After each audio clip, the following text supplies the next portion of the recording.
Deep within the Connecticut wilderness, you'll eventually notice a sudden, unnatural silence.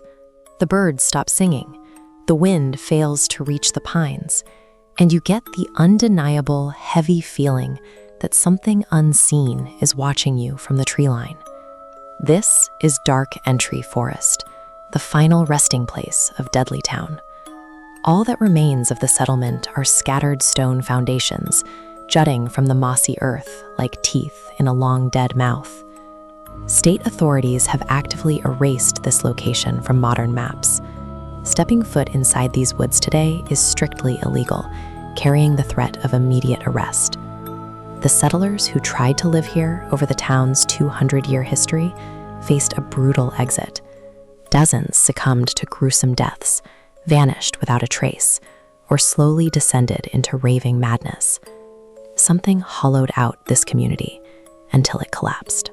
To explain that rot, investigators and locals have developed three completely contradictory theories about the horror in the valley. The oldest theory traces the horror back to 16th century England. A nobleman named Edmund Dudley was convicted of high treason against King Henry VIII, a crime that sent him to the executioner's block. Legend says a curse was placed on Edmund's entire bloodline at his trial. When his descendant, William Dudley, eventually sailed to the New World, that affliction allegedly followed him across the Atlantic. Historical records point to Abiel Dudley as the first local victim. He built a quiet life in the valley, but was eventually consumed by severe paranoia and hallucinations, dying in total poverty and isolation. Following Abiel's death, unexplained epidemics swept through the valley, materializing out of nowhere to wipe out entire Dudley households in a matter of days. An inherited curse explains the specific doom of that one family name.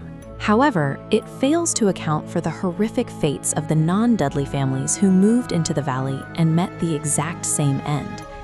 This leads to the second theory. The horror is embedded in the rocky soil and the ancient, silent watchers in the trees. Nathaniel Carter moved his family into Abiel Dudley's former home. Shortly after, Native American raiders attacked the homestead, killing Nathaniel's wife and infant son, and eventually capturing and killing Nathaniel himself.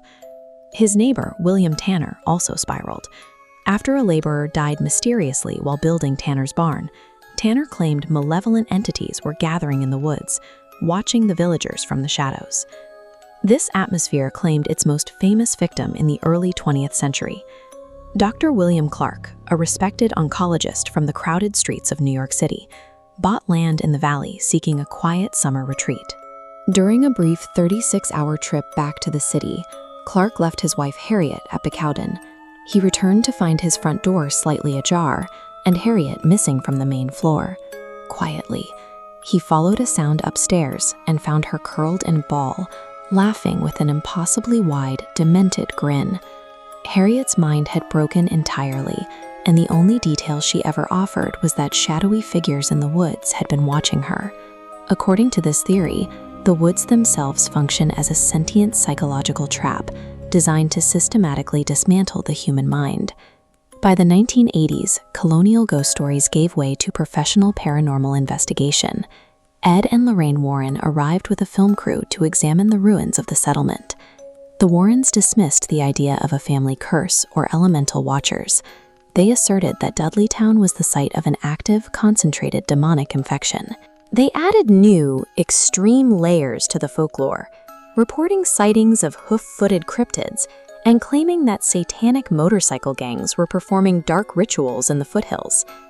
Under this intense spotlight, the narrative shifted. The history of colonial farmers struggling against a harsh land was replaced by a chaotic catalog of demonic activity. However, the historical records tell a much different story. Genealogist Gary Dudley traced the village's roots and proved the town's founders had no ancestral connection to the traitor Edmund Dudley. This chart shows the actual lifespans of the residents supposedly doomed by the family curse. Many of the men reported to have gone insane actually lived to be 90 or even over 100 years old. When compared to the average colonial life expectancy, these cursed residents actually outlived almost all of their contemporaries. Historical data points to more grounded causes for the town's suffering. isolated epidemics, the onset of senile dementia in an aging population, and the crushing difficulty of farming rocky, nutrient-poor soil. These supernatural theories were likely desperate coping mechanisms, imaginative stories invented to make sense of the sheer misery of agricultural failure and profound isolation. Despite these debunkings, the legend grew so overwhelming that the property owners, Dark Entry Forest Inc., permanently sealed the area. The lockdown is aggressively enforced today. Authorities have changed local road names to confuse trespassers, and the ruins are under constant patrol by a group that remains extremely secretive about their operations. Dudleytown demonstrates the immense power of an urban legend.